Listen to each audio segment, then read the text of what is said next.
Dan Socrates merasa bahwa misinya sebagai gadfly, sebagai lalat penggertak itu adalah misi mulia yang diutus Tuhan ke Athena. Katanya Apollo yang menunjuk Socrates untuk menjadi gadfly di Athena.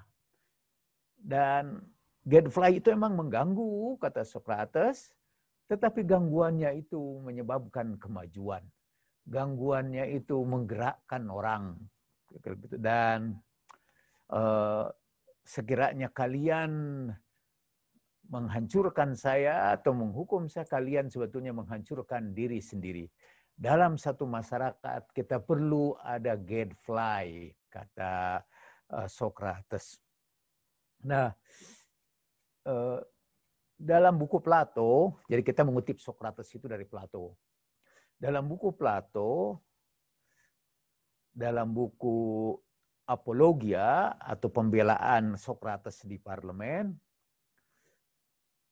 dan di dalam buku-buku yang lain seperti Dialogue, Plato emang banyak bercerita tentang berbagai binatang sebagai metafora. Tetapi tampaknya binatang yang menjadi bintang dalam filsafat yang dikemukakan oleh Plato adalah binatang yang paling kecil, bukan gajah, bukan anjing, bukan serigala, tetapi gadfly, lalat penggertak itu. Nah, minggu yang lalu kita berbicara tentang dua fungsi filosof. Socrates juga berbicara tentang metafora atau gambaran filosof bukan hanya sebagai gadfly seperti dalam Apologia, tetapi filosof juga adalah seorang midwife. Midwife artinya dukun beranak. Ibuku dukun beranak. Ibuku membantu orang melahirkan anaknya. Dan aku meneruskan pekerjaan ibuku, kata Socrates, membantu kalian untuk melahirkan gagasan-gagasan. Ada filosof itu yang kerjanya itu hanya merenung, memikirkan alam semesta. Ada salah seorang filosof mutakhir ini, kalau saya tidak salah, Botong dari Perancis, yang menggambarkan filosof yang kerjanya merenung itu seperti pertengkaran seorang istri dengan suaminya. Istrinya sibuk di dapur, bekerja, sementara suaminya duduk di kursi, memandang langit, dan bersenang-senang saja. Lalu istrinya ngomel, apa kerjaan kamu? Paling tidak bantulah aku untuk membasuh piring. Dan itu kritik terhadap para filosof yang kerjanya itu merenung aja, memikirkan, memandang ke langit. Sebetulnya mungkin dalam anggapan ibu rumah tangga itu kerjanya melamun saja dan tidak memberikan manfaat kepada siapapun, bahkan tidak membantu membersihkan piring sekalipun. Itu filosof yang kita sebut kemarin itu dalam pembicaraan kita yang lalu sebagai filosof yang kerjanya itu wondering. Jadi hanya memikir aja, merenung aja. Ada filosof yang lain yang disebut kemarin itu sebagai filosof yang wondering. Saya lupa lagi. Jadi kalau ditulis dengan huruf A, itu dibaca O. Wondering. Artinya mengembara. Filosof petualang, pengembara. Ada filosof yang kerjanya itu cuma merenung aja. Ditulisnya dengan O. Tapi dibacanya A. Wondering. Wondering, apa begitu ya? Wondering, jadi pengembara. Saya juga jadi keliru, jadi bingung sendiri. Nah, kerja filosof yang I wonder, wondering, filosof yang berkelana itu ada sekaligus juga adalah fungsi filosof sebagai gadfly. Dahulu para filosof itu seperti tokoh sinik dari Sinop itu, Diogenes dari Sinop, adalah orang yang kerjanya itu menggigit setiap orang dengan kritikan-kritikannya yang mematikan, yang sukar dibantah, yang membuat orang speechless. Dan, nah, ya jadi gadfly adalah gelar bagi filosof yang kerjanya mengkritik, khususnya mengkritik tatanan pemilik otoritas, mengkritik the power that be, jadi mengkritik penguasa, baik itu penguasa agama maupun penguasa politik. Kalau mereka sudah menceng atau menyimpang dari misinya yang mulia, nah si gadfly itu datang dan menggigit dengan gigit gertakannya. Nah, ada buku yang menulis perkembangan gadfly dari Diogenes dari Sinop sampai kepada Cornel West. Tapi saya lihat di dalam tulisan itu ada salah seorang tokoh yang sama sekali tidak disebut, padahal dia juga menurut saya adalah seorang gadfly, seorang pengkritik, terutama ia mengkritik bukan saja penguasa politik, tapi terutama sekali penguasa-penguasa agama. Dan kritiknya sangat relevan pada zaman kita sekarang ini. Yakni orang-orang yang menggunakan agama tidak membawa misi agama itu. Dan dia mengkritik Kristianitas, mengkritik agama Kristen. Dalam hal ini saya tidak ingin membedakan antara Kristen dan Katolik, tapi Kristianitas secara umum dia kritik Kristianitas dengan mengatakan bahwa Yesus adalah seorang pembela orang-orang miskin. Yesus adalah orang yang memihak orang-orang yang menderita, orang-orang yang memikul beban, orang-orang yang terhimpit keadaan ekonomi, dan kritikannya sangat pedas. Banyak orang menduga bahwa tokoh ini adalah tokoh yang sangat individualistik, yang sangat memikirkan hanya penyempurnaan dirinya. Maka muncul seorang filosof dari Spanyol, Eliseo Pérez Alvarez, yang menulis buku dengan judul yang menarik perhatian kita, A Vexing Gadfly. Jadi gadfly yang sangat mengganggu. Vexing di dalam bahasa Inggris itu berarti mengganggu, membuat frustrasi, menjengkelkan, menyebalkan. Itu semua terkandung dalam kata vexing. Dan Pérez Alvarez menulis tulisan tentang filosof yang akan kita bicarakan dengan judul A Vexing Gadfly. Pérez Alvarez, A Vexing Gadfly, dan dia bercerita tentang Kierkegaard. Jadi filosofnya ada filosof Kierkegaard sebagai dan dia bercerita Vexing Gadfly tentang kritik Kierkegaard kepada masalah-masalah ekonomi yang terjadi waktu itu di Denmark.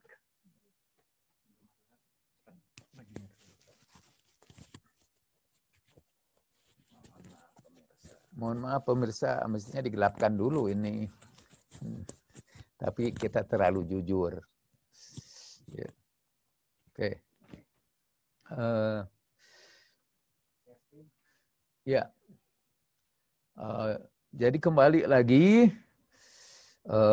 kita bertemu dengan seorang gadfly dari Denmark. Saudara, Denmark adalah negeri di sebelah utara, hampir mendekati kutub, negeri yang dingin. Tapi di negeri yang dingin ini kita akan menjumpai Søren Kierkegaard. Ya. Banyak orang dalam bahasa Denmarknya dibacanya Søren Kierkegaard. Tapi ini istilah yang umum, artinya populer. Kita mengikuti ejaan bahasa Jermannya dan pengucapan bahasa Jerman, Søren Kierkegaard. Søren Kierkegaard, sebagai perkenalan pertama, lahir pada 5 Mei 1813, jadi awal abad 19, hampir 300 tahun yang lalu, 200 tahun yang lalu ya. Awal abad ke-19 di Copenhagen, di Denmark, dan meninggal sangat muda pada usia 42 tahun. Dia meninggal sangat muda tetapi sangat produktif karena dalam usia semuda itu dia menghasilkan sekitar 30 buku filsafat. Mungkin waktu itu dia memang senang, memang dia menyebutkan ciri kesenangan dia itu ialah menyendiri dan menulis buku. Itu adalah kenikmatan baginya. Jadi minat dia atau tulisan dia berkenaan dengan Kristianitas, tentang metafisik, epistemologi, estetik, etika, psikologi, dan filsafat. Saya lupa untuk menyebutkan, dan ini sangat penting, Søren Kierkegaard disebut sebagai the father of existentialism. Jadi bapaknya atau pendiri eksistensialisme sebelum Sartre, sebelum yang lain-lainnya, ia adalah bapaknya eksistensialisme. Ia membahas tentang angst. Angst itu artinya kecemasan dalam kehidupan ini, ketakutan kita, keputusasaan kita dalam menghadapi dunia ini. Dia bicara tentang existential despair, tentang keputusasaan eksistensial. Istilah-istilah itu jangan di... Dan kita tidak akan membicarakan itu. Kita akan membicarakan posisi dia sebagai gadfly. Jadi, balik lagi pada biografi singkatnya, Søren Kierkegaard dilahirkan pada 15 Mei 1813 di ibu kota Copenhagen, berasal dari keluarga yang kaya raya dan cukup terpandang, yang sudah mempunyai 6 orang anak.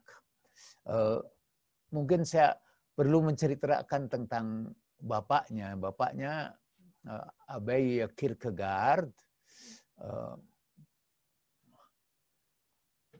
Abay Kierkegaard itu seorang bapak yang memang berhasil secara bisnis, tapi dia mengalami dalam tanda petik gangguan kejiwaan karena dia merasa berdosa sama sekali. Mohon maaf, jangan dulu digerakkan ininya, ya. Balik lagi ke atas, karena saya tidak membaca itu. Jadi bapaknya merasa sangat berdosa karena pernah dalam penderitaannya dia mengutuk Tuhan. Jadi dia melawan Tuhan, mengutuk Tuhan. Dan kemudian setelah itu 5 orang anaknya meninggal dunia pada waktu kecil. Dan dia merasa itu hukuman terhadap bapaknya yang berdosa. Ya, yang tinggal, yang hidup itu hanya 2 orang aja, Peter dan Søren. Untuk Søren dia memberikan perhatian khusus, dia mendidiknya baik-baik, dia menyuruh Søren untuk ikut serta mendengarkan perbincangan dia dengan para ilmuwan, dengan elit-elit ilmuwan waktu itu, dan Søren mengikutinya dengan baik. Dia tahu bahwa Søren memang seorang jenius, memiliki kepandaian yang luar biasa dibandingkan yang lain. Nah, kita ini seperti Bapak Ibu lihat pada screen, ia masuk ke Universitas Copenhagen pada tahun 1830 untuk mengambil studi teologi dan filsafat. Perjalanannya menuju kelulusannya tidak lancar dan ia tampaknya mengalami krisis selama jadi mahasiswa itu, krisis keyakinan tentang spiritualitas, tentang pertumbuhan personalnya dan tentang masa depannya. Biasalah para mahasiswa pada awal-awalnya mengalami semacam krisis spiritualitas. Selama tahun-tahun ini ia banyak membaca apa-apa yang menjadi minatnya tanpa berusaha untuk menyelesaikan gelarnya. Bapaknya meninggal pada 1838 dan ini tampaknya menyebabkan dia untuk harus menyelesaikan studinya. Dan akhirnya pada 1840 dia diberi gelar magister yang sama dengan gelar doktor sekarang ini dalam teologi. Pada September 1840, ini juga menarik percintaannya dengan Regina Olsen. Dia sangat memuja Olsen luar biasa dan namanya sering disebut dan mendapat persembahan dari buku-bukunya. Tapi usia waktu itu Olsen masih 17 tahun, anak dari seorang anggota parlemen di Denmark. Ia tampaknya memiliki cinta yang sangat tulus atau begitu tulus sehingga pada waktu pertunangan ia kemudian memutuskan pertunangan itu dan ia kabur, tidak mau lagi berjumpa dengan Olsen. Sampai sekarang para penulis biografinya tidak begitu jelas menjelaskan mengapa tiba-tiba ia menjauhi Olsen, tapi sambil tetap menyimpan cintanya sampai akhirnya Olsen menikah dengan yang lain. Dan ia juga menolak untuk menjadi romo di dalam gereja Lutheran. Oke. Nah, tadi disebut Kierkegaard tentang perkawinannya ini, tentang pernikahannya itu. Dia mengatakan, aku inilah satu oktav di atas manusia biasa. Dan tentu aja aku punya tugas yang lebih dari manusia biasa. Manusia biasa, ordinary people, memikirkan siapa yang harus dikawini. Tapi aku memikirkan apa makna perkawinan itu. Kemarin kalau saya tidak salah Ustadz Ashar, filosof kita itu sudah mengutip ucapan siapa Syam? Ucapan Sokrates ya. Jadi kalau mau jadi filosof nikahlah atau gimana, saya lupa lagi persisnya. Ada dikutipkan juga di dalam chatting di ruangan kita. Dan Kierkegaard mengucapkannya dengan kata yang lain. Kalau Anda menikah, kalau Anda tidak menikah, Anda akan menyesal. Dan kalau menikah, Anda tetap menyesal. Itu mungkin karena itulah Kierkegaard kemudian memutuskan pertunangannya dengan Regina Olsen. Søren Kierkegaard dikenal sebagai the father of existentialism. Ia pertama-tama adalah seorang filosof yang bertanya terus-menerus as to how best that precious and rare thing human life ought to be lived. Dia berusaha untuk menjawab pertanyaan bagaimana cara terbaik untuk menghidupi kehidupan manusia. Kehidupan kita sebagai manusia itu bagaimana kita hidup sebagai manusia. Bagaimana cara kita hidup sebagai manusia, a human life. Ia sendiri menggunakan istilah eksistensialisme dan esensialisme dalam hubungan dengan filsafatnya. Ia pandangannya yang kayaknya diyakini sepenuh hati ialah bahwa hidup atau eksistensi dalam seluruh aspeknya bersifat subjektif dan ambigu. Mungkin saya akan menjelaskan ini dengan cepat. Saya kira orang yang pertama membedakan antara esensi dengan eksistensi adalah Søren Kierkegaard. Manusia itu, dia bicara tentang kebenaran subjektif dan kebenaran objektif. Dalam kebenaran subjektif, itu termasuk itu eksistensi. Esensi adalah sesuatu yang objektif. Esensi kita sebagai manusia, bahwa manusia didefinisikan sebagai, kita ingat lagi kepada Plato, sebagai binatang berkaki dua yang tidak berbulu. Nah, kata Kierkegaard, esensi itu tidak membentuk diri kita. Esensi tidak mengubah diri kita kalau kemudian diketahui esensi itu tidak benar atau esensi salah. Misalnya kalau Diogenes tiba-tiba bawa ayam yang bulunya sudah dicabuti, kemudian berdiri di depan Plato, ini manusia. Kenyataan itu tidak mengubah kita, tidak mengubah diri kita. Itu dia sebut esensi. Nah, kita sebagai manusia tidak membentuk esensi. Kita membentuk eksistensi kita. Dan eksistensi kita itu subjektif. Terserah kita mau jadi apa kita ini. Di dalam hidup ini mau jadi apa. Itu yang menentukan eksistensi kita. Kalau kita memilih untuk menjadi orang kaya yang dermawan, itu eksistensi kita. Nah, kalau terbukti bahwa menjadi orang kaya yang dermawan itu salah, keliru, kita akan merubah eksistensi kita. Atau kedermawanan kita yang berlebih-lebihan itu ternyata merugikan kita, maka kita akan mengubah. Jadi eksistensi bisa berubah, esensi tidak. Oke. Next please, Sam. Terus aja. Dan terus aja kita lewat. Huh? Oh iya, iya. Oh, kita pindah kepada yang satu lagi. Sementara sambil menunggu pindah. Jadi itu perkenalan tentang Søren Kierkegaard, Bapa eksistensialisme. Nah, sekarang kita akan masuk kepada posisi Kierkegaard sebagai gadfly.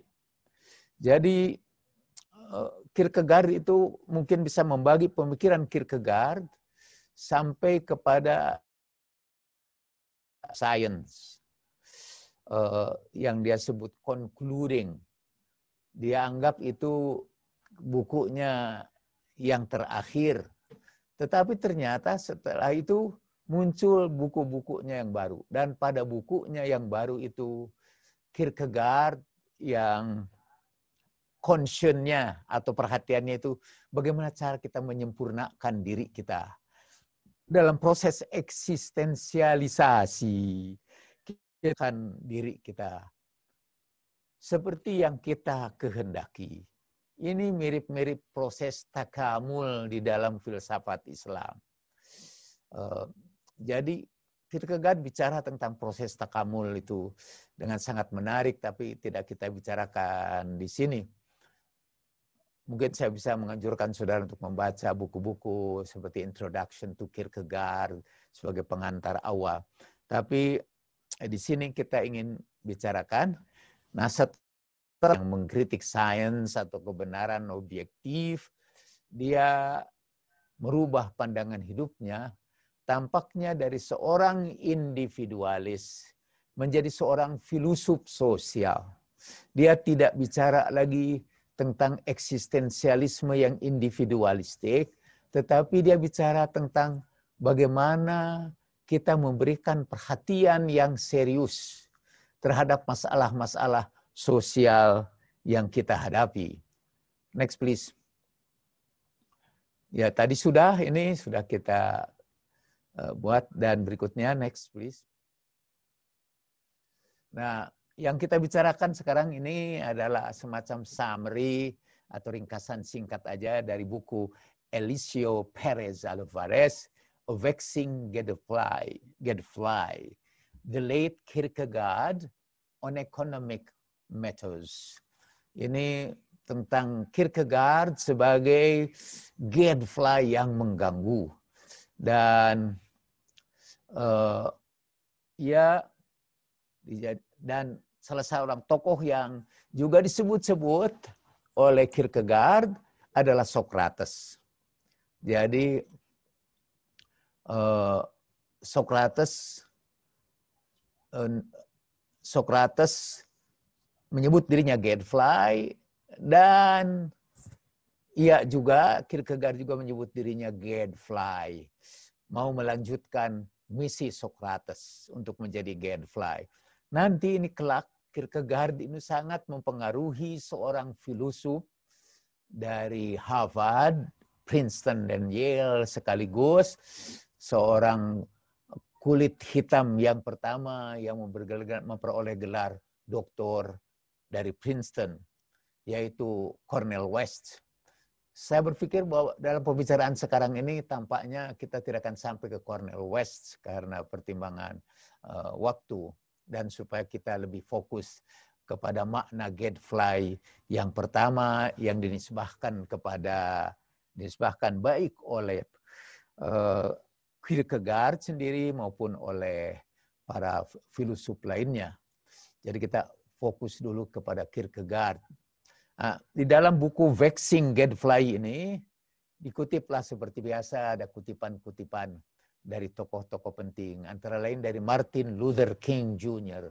Seperti saudara ketahui, Martin Luther King adalah tokoh pembebasan orang kulit hitam yang sampai sekarang tetap belum berhasil mencapai mimpinya. Terkenal pidatonya, I have a dream. Saya mempunyai mimpi. Dalam mimpi saya itu seorang yang berkulit hitam dan berkulit putih duduk bersama dalam satu kursi dan kemudian berbicara tentang Amerika bersama-sama, misalnya gitu. Itu I have a dream, terkenal dari Martin Luther King Jr. Nah, kata Martin Luther King, we must see the need of having non-violent gadflies.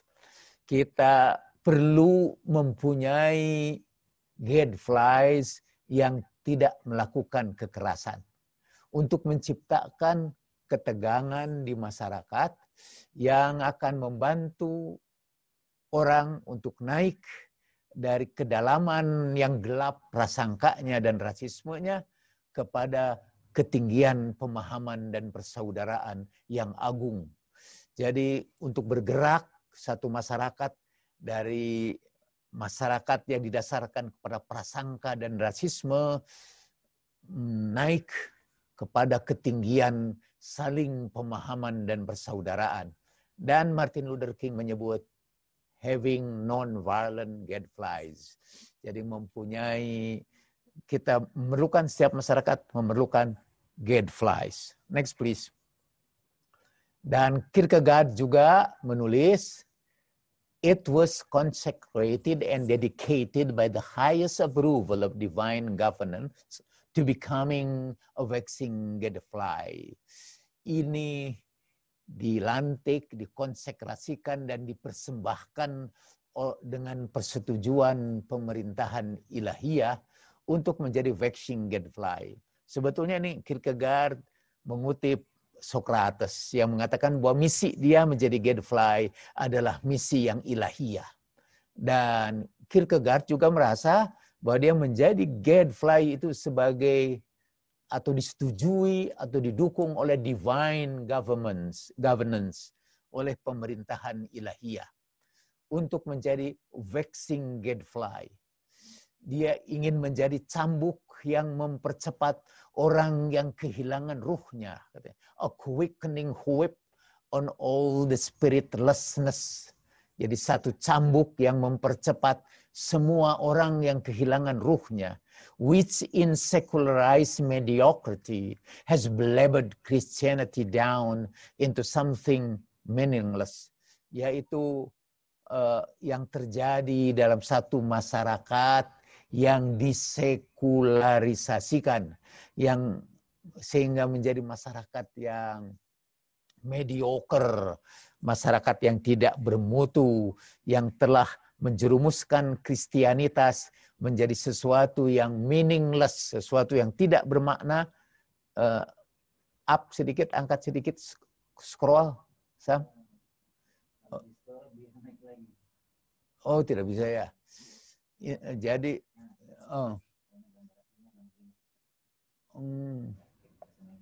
ya oke, dikecilkan dulu deh. Ya udah segitu cukup. Jadi yang meruntuhkan Kristianitas kepada sesuatu yang tidak bermakna, satu ketakberdayaan yang tanpa ruh, yang tercekik dalam ilusi.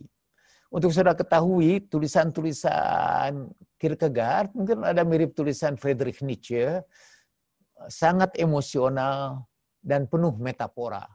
Jadi kalau dia memang juga seorang penyair, dia seorang penyair selain filosof. Jadi kata-katanya dipenuhi metafora seperti saudara ketahui misalnya something meaningless, being spiritless, impotent, suffocated in illusion. Next please.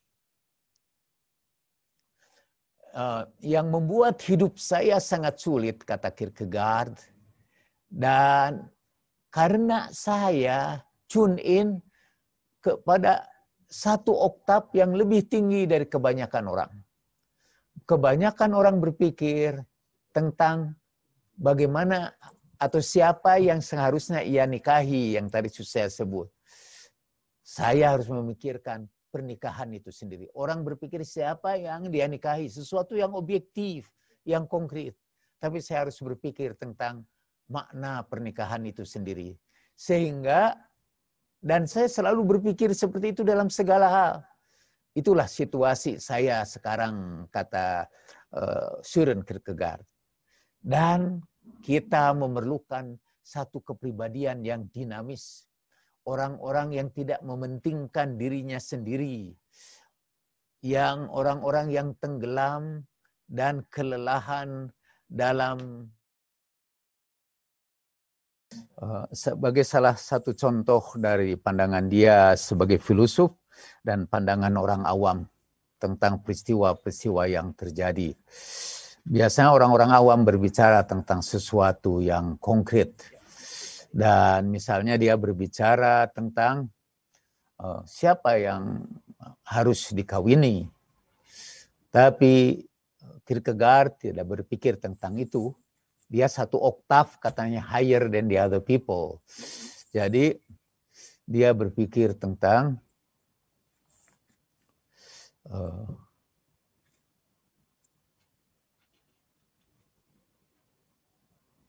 kenapa jadi balik ke sini nih?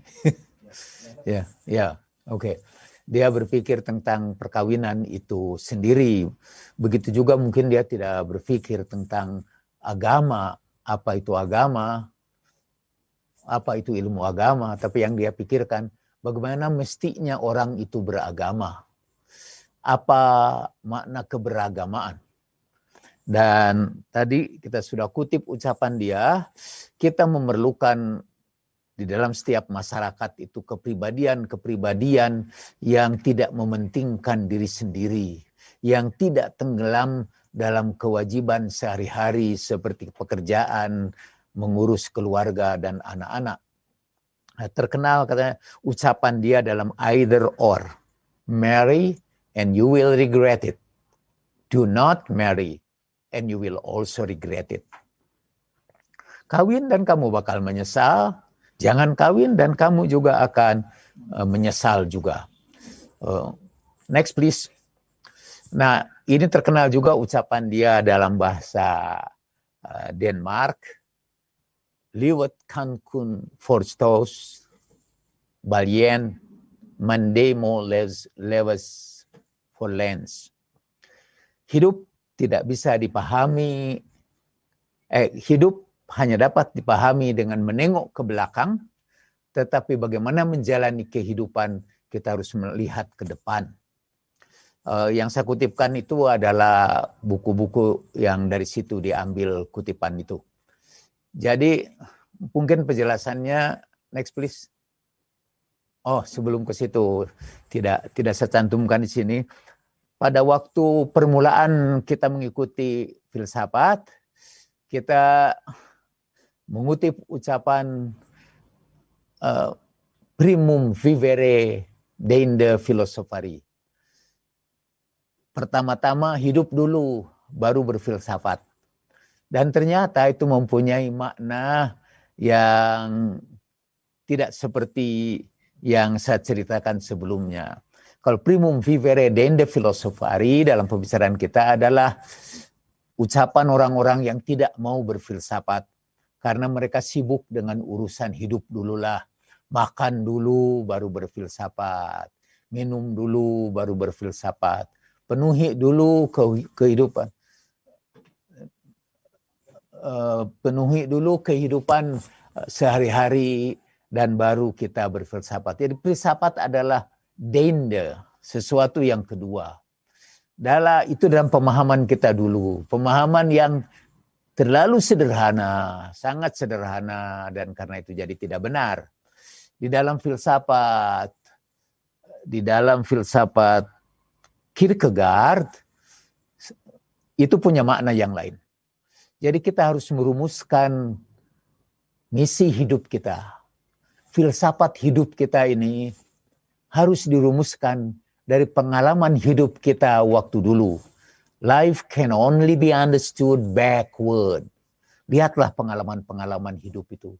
Dan dari pengalaman hidup itulah kita rumuskan filsafat kita. Jadi filsafat kita filsafat hidup kita itu kita pegang dengan mempelajari pengalaman masa lalu. Next please.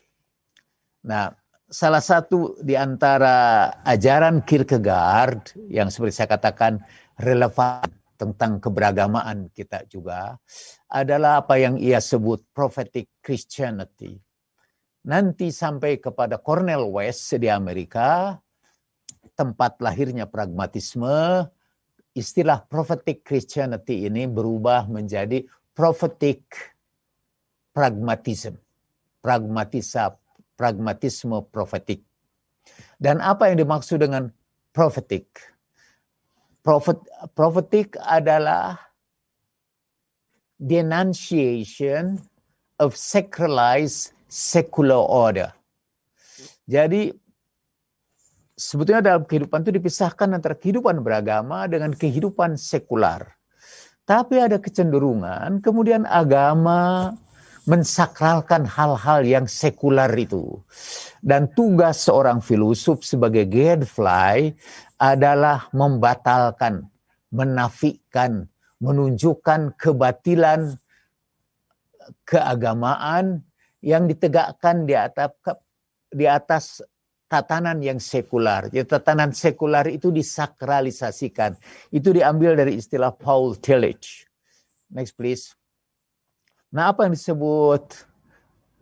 Oh, sudah ya. Kalau begitu itu kelanjutannya saya yang harus bicara. Tidak sempat saya tuliskan di situ. Jadi, saya akan kutipkan beberapa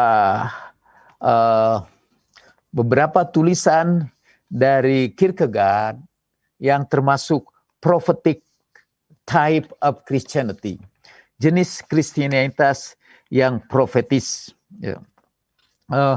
Pertama, kata Kierkegaard dengan sangat bagus sekali. Lucu katanya kita ini, itu para Romo, para pembawa agama itu pada hari Minggu berbicara tentang, saya kutipkan dari dia, sangat mengharukan untuk mengkhotbahkan pada hari Minggu tentang pergaulan Kristus dengan para pendosa. Tetapi pada hari Senin menjadi satu kejahatan. Pada hari Senin dia tidak mau lagi dan menganggapnya sebagai kejahatan untuk berbicara dengan orang-orang biasa. Jadi Kierkegaard mengkritik orang-orang kaya atau orang-orang elit yang membentuk komunitas sendiri. Dan menganggap merasa hina atau merasa tersinggung kalau bergaul dengan orang-orang kecil. Jadi dia berceritalah pada khotbah-khotbah hari Minggu bagaimana Kristus berbicara dengan orang-orang menderita, dengan orang miskin, dengan orang yang kena lepra, dengan orang yang terasingkan atau yang menanggung beban yang berat, dengan orang-orang yang direndahkan dengan masyarakat. Tapi Sang Romo itu menganggap kejahatan untuk bicara dengan pembantu atau bergaul dengan orang-orang kecil. Jadi mereka bikin satu jarak, bahkan bahasa yang mereka pergunakan untuk orang-orang kecil itu berbeda. Dan kata Kierkegaard, bukan lagi Yesus katanya yang berbicara sekarang di gereja-gereja, tetapi adalah kelompok-kelompok oligarki yang menggunakan agama sebagai waktu itu sebagai dalam istilah Marx sebagai candu untuk meninak bobokan rakyat. Walaupun tulisan Karl Marx belum sampai kepada Kierkegaard.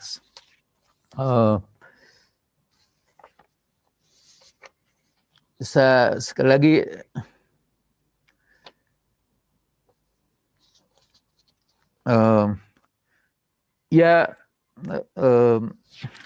Kierkegaard memihak kepada orang-orang kecil, budak-budak belian, orang-orang sakit. Dan katanya Kristen yang sejati ialah yang berada di tengah-tengah mereka. Saya sebetulnya ada cuma rada panjang ini dengan kata-kata yang bagus tentang bagaimana sikap tidak peduli tentang orang-orang miskin itu sebetulnya pengkhianatan untuk misi Kristiani. Saya teringat kepada satu pengalaman dulu. Saya mengikuti satu perhimpunan internasional namanya Interkulturelle Gesellschaft für Seelsorge. Jadi perhimpunan orang-orang yang beragama yang menjadikan misi kita ini misi Kierkegaardian, misi Kierkegaard, yaitu memberikan penghiburan kepada orang-orang yang menderita. Dan memberikan penghiburan bukan hanya memberikan bantuan keuangan, tapi kita hidup di tengah-tengah mereka, merasakan derita mereka, dan bergabung dengan mereka seperti juga Kristus di tengah-tengah mereka, kata Kierkegaard. Nah, dalam satu pertemuan di Basel waktu itu, lalu masing-masing bercerita tentang misi untuk membela, menolong, atau menggembirakan orang-orang yang menderita di dunia ini. Dan waktu itu ada seorang pembicara, dosen di sebuah fakultas teologi di Jerman, dan dia bawa gambar-gambar pada abad pertengahan. Dan antaranya dia bawa satu gambar itu terlihat ada orang yang antri karena kelaparan untuk memperoleh roti. Tapi di tengah-tengah yang antri itu ada Yesus di situ dengan gambaran halo, cahaya halo di mukanya. Terus ada kisah juga tentang orang-orang yang sakit dan dibuang, diisolasi. Di tengah-tengah orang yang sakit itu juga ada yang wajahnya dipenuhi dengan cahaya, dan itu ada Yesus. Dan berbagai tempat-tempat penderitaan, dan di situ ada Yesus. Kata dia, jadi karena dia menganggap Yesus itu sebagai Tuhan, ya Tuhan berada di tengah-tengah orang yang menderita. Itu filsafat Kierkegaardian, filsafat yang bersifat Kierkegaard. Dan saya kira itu juga keberagamaan yang sejati di dalam Islam. Rasulullah Shallallahu Alaihi Wasallam bersabda, menyampaikan hadis qudsi bahwa Tuhan bersama orang-orang yang hancur hatinya. Indal munkasirati ulubuhum. Atau Rasulullah Shallallahu Alaihi Wasallam ketika ditanya, di mana harus kami cari engkau? Lalu Rasulullah berkata, ubghuni fi du'afaikum. Dan ada hadis yang mirip juga dengan apa yang ada di dalam Alkitab orang Kristen. Yaitu Tuhan berkata nanti kepada hamba-hambanya pada hari kiamat, hei hambaku, dahulu aku sakit, kenapa engkau tidak berkunjung kepada aku? Dahulu aku ini lapar, kenapa engkau tidak beri makanan pada aku? Dahulu aku ini telanjang, kenapa kau tidak beri pakaian kepadaku? Lalu hamba-hambanya berkata, gimana mungkin aku lakukan semuanya itu padahal engkau Tuhan seru sekalian alam. Lalu Allah Subhanahu wa taala berfirman, dahulu ada hambaku yang sakit, sekiranya kau kunjungi dia, kau akan temukan aku di situ. Dahulu ada hambaku yang lapar, sekiranya kau beri makanan kepada dia, kau akan temukan aku di situ. Dahulu aku dalam keadaan sakit, dalam keadaan telanjang, sekiranya kau beri pakaian kepada aku, kau akan temukan aku di situ. Saya melihat filsafat Kierkegaard yang mengkritik Kristianitas, yang sudah mulai katanya menguangkan segala kegiatannya,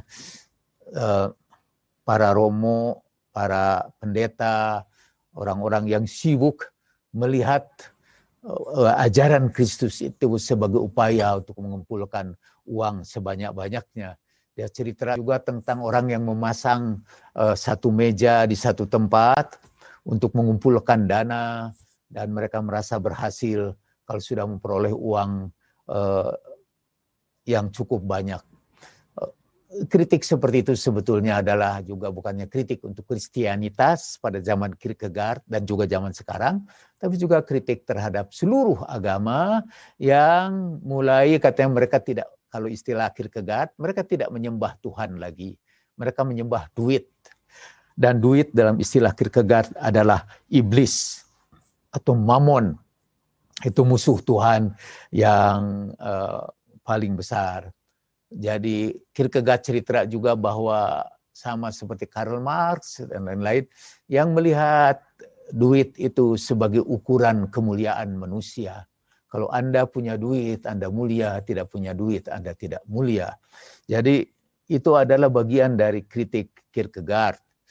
Kalau sudah dianjurkan lebih banyak membaca tentang itu, tapi itulah sekedar summary. Sebelum saya mengakhiri, saya ingin menceritakan 3 perkembangan manusia menurut Kierkegaard. Manusia dalam tahap yang paling elementer, karena tahapan pertama, marhalah ula, dia sebut manusia estetik, yang kerjanya itu hanya mengejar-ngejar kesenangan hidup, yang dengan uang itu dia membeli segala macam kesenangan yang semuanya bersifat sensual. Itu manusia estetik. Dia tidak peduli baik atau buruk, tidak peduli halal atau haram, dia tidak peduli dengan norma-norma sosial. Yang penting dia memperoleh duit sebanyak-banyaknya. Walaupun untuk itu ia akan mengorbankan banyak orang. Itu adalah sistem kapitalis, dan sistem kapitalis itu manusia menjadi manusia estetik dalam istilah dia. Jangan terpengaruh oleh istilah estetik seperti yang kita pahami. Yang kedua, kata Kierkegaard, adalah manusia etik yang mulai memperhatikan, menggunakan rasionya untuk memperhatikan baik dan buruk. Dia membatasi, dia mungkin mengejar-ngejar duit, tapi kemudian duit itu dia bagikan bersama orang-orang yang kekurangan. Dia boleh jadi juga membangun rumah yang besar yang dia persembahkan untuk jadi rumah singgah orang-orang miskin dan sebagainya. Kalau istilah Imam Ali, jadikanlah rumah kamu itu menjadi rumah kamu lagi di surga. Yang mengantarkan kamu ke surga, yaitu jadikanlah rumah itu sebagai tempat makannya orang-orang miskin. Seperti Abu Ayyub al-Ansari yang ketika dipanggil oleh Imam Ali ke Kufah, kemudian untuk menjadi gubernur di Basrah, ia tinggalkan rumahnya di Madinah dan ia perbesar untuk menjadi penampungan dan tempat makannya kaum fukara dan masakin. Itu dia ubah hal-hal yang duniawi itu karena pertimbangan baik dan buruk, manusia etik. Tapi sebetulnya Imam Ali dan Abu Ayyub al-Ansari dalam istilah Kierkegaard itu sudah melewati posisi manusia etik dan dia menyebut sudah menjadi manusia homo religiosus, menjadi manusia yang sangat religius ketika semua yang dia lakukan adalah dalam rangka menghambakan diri kepada Tuhan. Menurut saya sangat, kalau istilah Ustaz Miftah mungkin sangat sufi. Jadi kehidupan semata-mata hidupnya itu seperti yang dikatakan di dalam Al-Quran. Ada Miftah di sini? Oh, saya tidak bisa tanya atau ada yang tanya di sini di studio. Ada ayat Al-Quran, agama siapa yang lebih baik daripada orang yang menyerahkan diri seluruhnya kepada Allah Subhanahu wa taala. Ada di sini? Ya. Kul apa dulu? Agama apa lagi yang lebih baik selain agama yang ditandai dengan kepasrahan kepada Allah Subhanahu wa taala. Kul apa man aslama apa? Wa man ahsanu dinan mimman aslama wajhahu lillahi wa huwa muhsin wattaba'a millata Ibrahim hanifa wattakhadallahu Ibrahim khalila. Agama apa lagi yang lebih baik daripada orang yang menyerahkan diri sepenuhnya kepada Allah dan berbuat baik dan mengikuti agama Ibrahim yang lurus, dan Allah Subhanahu wa taala menjadikan Ibrahim sebagai sahabatnya. Terakhir dari segala yang terakhir, kisah yang dijadikan pedoman hidup oleh Kierkegaard adalah kisah Ibrahim yang mengorbankan dalam agama Kristen Ishak, dalam agama Islam Ismail untuk Allah Subhanahu wa taala. Katanya Ibrahim itu sudah bukan lagi manusia estetik. Kalau manusia estetik dia tentu akan menjaga anaknya supaya tidak mati. Dia bukan lagi manusia etik, lebih dari itu. Jadi bukan pertimbangan salah atau benar ini membunuh anaknya itu, tapi dia menyerahkan dirinya sepenuhnya kepada perintah Allah Subhanahu wa taala. Jadi tafsir ayat apa, waman ahsanu dinan mimman aslama wajahahu lillah wa huwa muhsin wattaba'a millata Ibrahim hanifa wattakhadallahu Ibrahim khalila, mengingatkan saya kepada Kierkegaard. Jadi jangan sebut lagi saya orang kafir karena memuji-muji Kierkegaard sebagai gadfly dalam mengkritik struktur keberagamaan yang menindas rakyat, struktur keberagamaan yang didasarkan hanya kepada duit dan duit, atau orang-orang yang memegang otoritas keagamaan, tetapi otoritas itu bukan lagi satu hal yang otoritas itu adalah otoritas sekular, tapi kemudian disakralkan dengan dalil-dalil keagamaan. Padahal di ujungnya adalah cari duit semata-mata. Itu kata Kierkegaard pengkhianatan dalam Kristianitas, tapi itu juga pengkhianatan di dalam Islam, pengkhianatan dalam Hindu, pengkhianatan dalam Buddha, pengkhianatan dalam seluruh agama. Ketika Tuhan dijadikan bahan jualan dan bukan tempat menyerahkan diri sepenuhnya. Saya kira itu pembicaraan kita tentang Kierkegaard, dan mungkin pada minggu yang akan datang kita akan langsung berbicara tentang Cornel West yang sangat dipengaruhi oleh Kierkegaard. Dia juga mengambil istilah Kierkegaard dan dia juga menyebut istilah gadfly untuk menyebut dirinya. Terima kasih atas perhatian Anda. Terima kasih. Mohon bantuan host mengaktifkan mic saya. Sekali lagi mohon bantuan host mengaktifkan mic saya, moderator. The maximum recording time has been reached. Yeah. Move. Moderator, host bisa mengaktifkan mic saya. Mohon bantuan moderator, host mengaktifkan mic saya. Sudah tidak ada, habis katanya. Ada. Has been stopped automatically. Halo, host.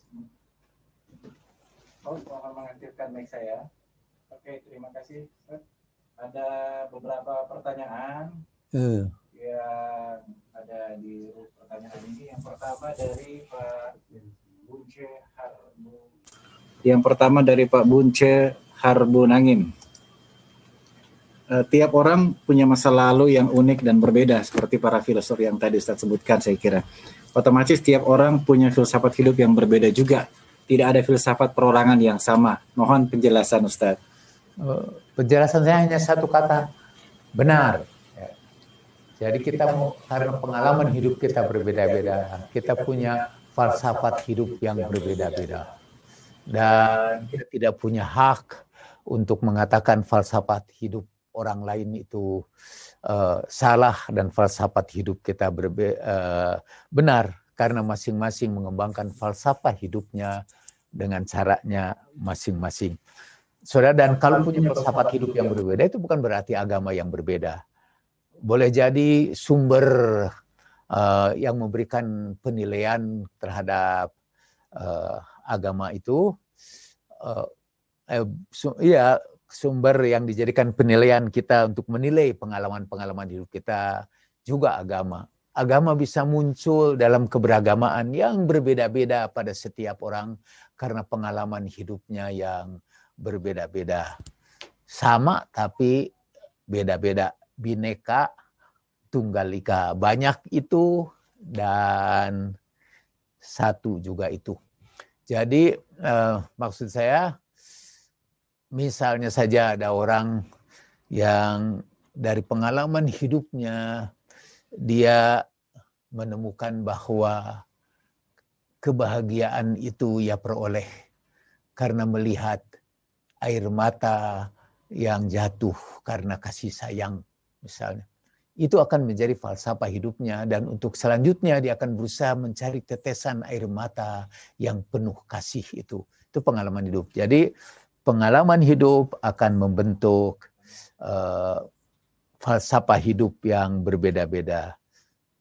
Saya malah menduga tampaknya Ibu Bunce itu sudah membaca Kierkegaard lebih awal ketimbang saya, karena sampai kepada kesimpulan itu.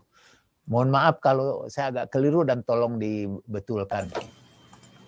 Terima kasih Ustaz. Pertanyaan berikut dari Bapak Ridwan Muhammad.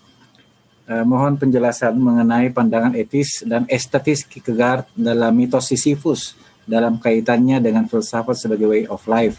Bagaimana membedakan antara etis dan religius dalam beragama dengan menggunakan konsep pemikiran Kierkegaard sebagai way of life. Terima kasih. Saya mungkin yang ditanya tidak lebih tahu dari yang bertanya. Kalau Bapak bisa bantu saya juga menjelaskan mitos Sisyphus dengan kaitannya dalam filsafat sebagai way of life. Seperti kita ketahui, Sisyphus adalah orang yang tidak henti-hentinya mendorong batu ke atas bukit, kemudian menggelinding kembali, yang diceritakan dengan sangat terperinci oleh Albert Camus.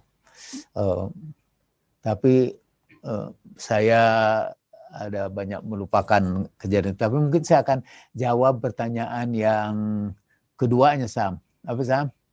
Pertanyaan kedua, bagaimana membedakan antara Pertanyaan keduanya, bagaimana membedakan antara etis dan religius dalam beragama dengan menggunakan konsep pemikiran Kierkegaard sebagai way of life? Religius itu sebetulnya beyond ethics. Jadi kalau kita sudah melewati tahap estetik, kata Kierkegaard, estetik itu sebetulnya tidak bisa kita lanjutkan terus-menerus. Karena salah satu risiko dari pengejaran kesenangan yang terus-menerus adalah kebosanan. Jadi kita akan terhenti dalam kebosanan. Lalu kita ingin mencari sesuatu lagi. Nah, dalam kecapean mencari dan kebosanan mencari kesenangan hidup itu, kita bergerak kepada yang etis. Nanti ada saat-saat ketika rasio kita tidak berfungsi lagi. Ketika menimbang baik dan buruk itu sudah menyulitkan kita lagi. Dan beyond itu, di luar itu semua, kita akan mencapai kesadaran religius. Dan religius di sini bukan religius dalam pengertian yang awam seperti biasa. Artinya mendadak dia jadi pakai peci, mendadak dia jadi pakai baju takwa. Bukan, tapi salah satu kesadaran tinggi ketika dia meyakini keberagamaan, ketika dia meyakini ada Tuhan yang mengatur perilaku hidup dia. Boleh jadi firman Tuhan itu yang menginspirasi dia adalah penafsiran dia terhadap firman Tuhan itu. Penafsiran yang sangat religius. Boleh jadi juga bukan dari firman Tuhan. Dia dari mendengarkan orang berbicara, tiba-tiba tergetar hatinya dan membawa dia kepada Tuhan. Jadi ada satu pengalaman. Nah, dia sampai kepada kebenaran kepada religiositas di atas etik. Salah satu contoh ini cerita dari tasawuf, ketika seorang perompak masuk ke satu rumah, mau masuk ke satu rumah di pertengahan malam, tiba-tiba dia mendengar ada seorang perempuan melakukan salat malam dan menggumamkan ayat alam ya'ni lilladzina amanu ayyakhsha qulubuhum lidzikrillah. Apa belum datangkah masanya buat orang-orang yang beriman merasa takut hatinya dengan peringatan Allah. Dia tergetar, lalu dia merasa selama ini dia hidup dalam itu tadi, dalam kehidupan yang estetis, dan tiba-tiba dia disadarkan dan sekarang dia memilih untuk mengharumkan nama Allah Subhanahu wa Ta'ala. Orang itu namanya, katanya menurut satu riwayat, Fudail bin Ayyad. Alam yakhsa, alam ya'ni lilladzina amanu an takhsha'a qulubuhum li dzikrillah. Itu satu potong ayat saja menyadarkan dia. Terus pertanyaan berikutnya, Sam. Pertanyaan berikut ini ada, sebenarnya bukan pertanyaan, nampaknya penjelasan dari Gunadi gitu. Ini ada komentar, tepatnya komentar dari Gunadi. Jadilah dirimu sendiri, meditasi adalah alamiahmu, meditasi adalah surga yang kamu lupakan, ia tertutupi dan hanya perlu kamu alami dan sadari kembali. Lihatlah mata anak kecil, kamu akan menemukan keheningan di sana, sebuah pancaran surgawi. Semua bayi lahir dalam kondisi state meditatif, semua bayi adalah meditatif, lalu kemudian masyarakat mengisinya dengan segala bentuk kepercayaan, konsep-konsep, berbagai doktrin dan berbagai save data dan lain-lain. Ini juga adalah sebuah proses kehidupan atau proses alam, bahwa yang meditatif adalah diri kita sendiri. Doktrin, kepercayaan, dan bermacam save data diperlukan sebagai perjalanan mengenal diri. Kamu hanya harus kembali ke fase meditatif, hanya itu saja. Yang perlu kamu lakukan adalah kembali mengalami kondisi meditatif itu. Kamu akan memahami sepenuhnya siapa dirimu dan mana yang bukan dirimu. Ketika kamu mengalami meditasi atau kondisi meditatif, maka itu akan terasa familiar, seakan kamu pernah mengalaminya di masa lampau. Ia bagaikan permata yang tertimbun. Terima kasih Pak Gunadi atau Bu Gunadi atas komentarnya. Silakan jika Ustaz mau menanggapi. Tidak. Saya kira itu kita harus apresiasi komen-komen saya. Saya berpikir bahwa bukan hanya tanya jawab aja. Mungkin juga ada penjelasan tambahan, mungkin juga ada koreksi terhadap pembicaraan saya, mungkin juga ada pemaknaan yang lain dari yang hadir di tempat ini. Kita ini belajar filsafat, tapi bukan hanya belajar, tapi juga berfilsafat. Jadi sama-sama menjadikan filsafat itu sebagai way of life, dimulai dari wondering menjadi wondering. Oke, next. Pertanyaan berikut dari Pak Adi Bunardi, apakah orakel sama dengan wahyu, Ustaz? Apakah apa? Apakah orakel sama dengan wahyu? Ya, mungkin sejenis wahyu. Karena itu dalam terjemahan yang disebut revelation. Wahyu itu dalam konsep Islam, dan kita hanya berpendapat bahwa wahyu itu datang dari Allah Subhanahu wa Ta'ala. Itu pun sebetulnya persoalan istilah. Karena di dalam istilah Islam, wahyu biasanya, wahyu datang dari langit. Tapi itu hanya khusus kepada para nabi, kata dalam istilah ilmu kalam sih. Tapi dari Tuhan itu, bahkan ada orang yang mengatakan bahwa misalnya Sayyidah Fatimah adalah di antara orang yang muhaddatsah. Jadi malaikat Jibril datang memberitahukan kepada Sayyidah Fatimah. Jadi berita-berita dari langit itu tidak terhenti, tapi posisinya bukan lagi wahyu seperti yang datang kepada Nabi. Itu jenis, tapi sebetulnya satu jenis, yaitu itu semuanya berita dari langit. Ada siapa itu? Kalau saya tidak salah, dulunya dia komunis, kemudian dia masuk Islam, filosof dari Prancis itu. Alah, saya lupa lagi namanya.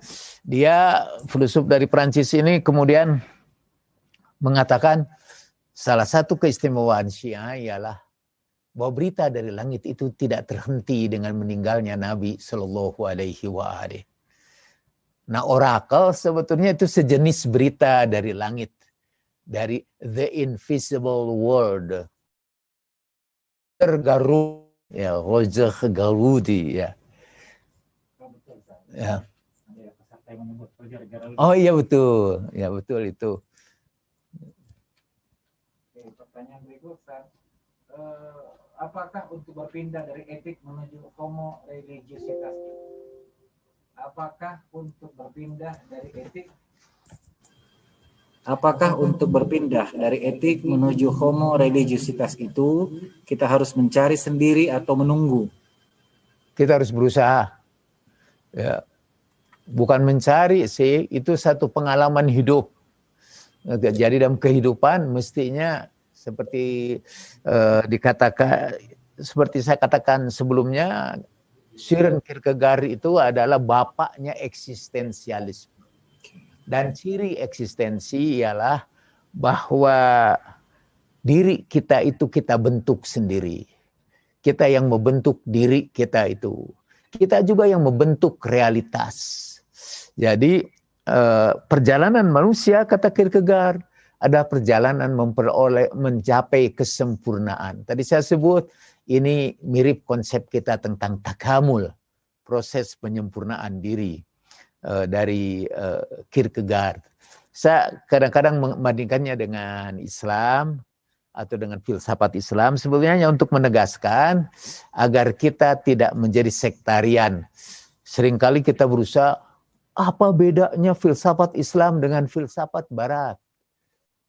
Nggak ada bedanya, itu sama-sama filsafat. Dan apa yang dibahas dalam filsafat Islam juga dibahas dalam filsafat Barat, atau apa yang dibahas dalam filsafat Barat juga dibahas dalam filsafat Islam. Tidak ada perbedaan di antara keduanya, dan dua-duanya baik filsafat Islam dan filsafat Barat adalah upaya untuk menemukan realitas berdasarkan metodologinya masing-masing. Next please. Oke, pertanyaan berikut Ustaz, dari pemirsa di YouTube, Haidar Mutahari. Bagaimana pandangan umum Søren Kierkegaard tentang manusia? Apakah positif atau negatif, Ustaz? Saya kira sebagaimana pandangan kaum eksistensialis, manusia itu baik atau buruknya ditentukan oleh dia sendiri. Jadi itu kaum esensialis yang bercerita bahwa manusia itu agresif, manusia itu buruk, manusia itu egois. Itu kaum esensialis. Kierkegaard adalah seorang eksistensialis. Jadi siapa kamu ditentukan oleh apa yang kamu lakukan. Kamulah yang membentuk diri kamu. Mungkin tanpa harus memandang mata anak yang bening. Next please. Kalau sudah habis ya. Pemirsa, silakan mungkin ada penutup closing statement Ustaz terkait tema kita selama 2 pekan tentang the philosophers fly. Ada ucapan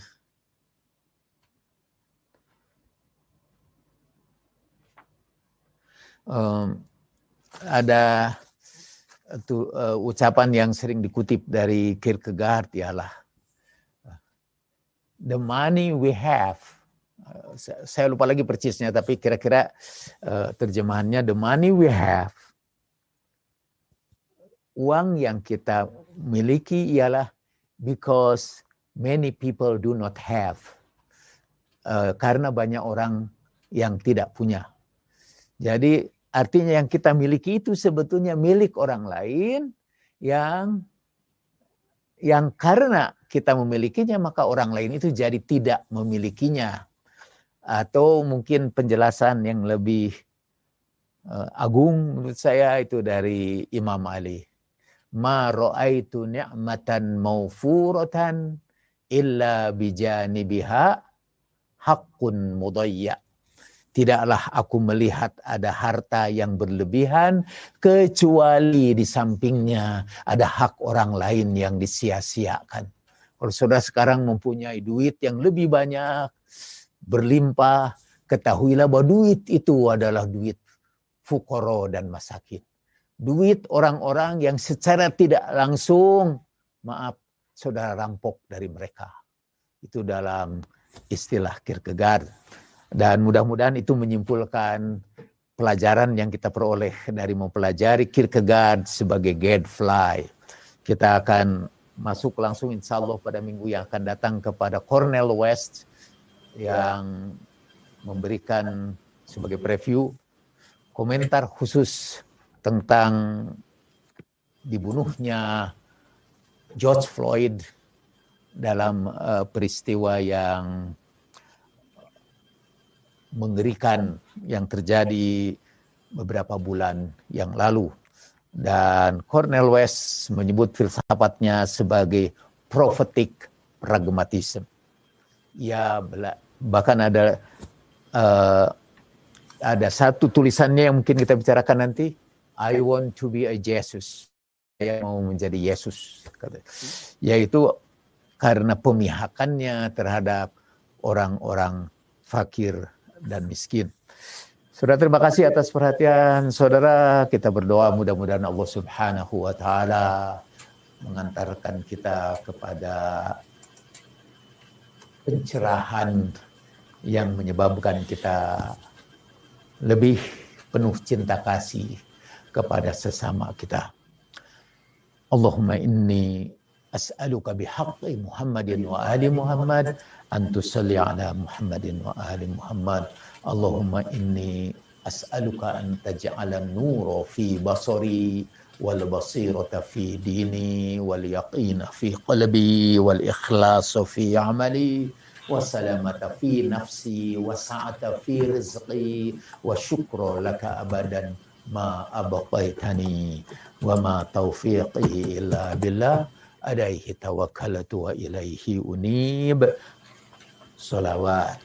Allahumma salli ala Muhammad wa ali Muhammad.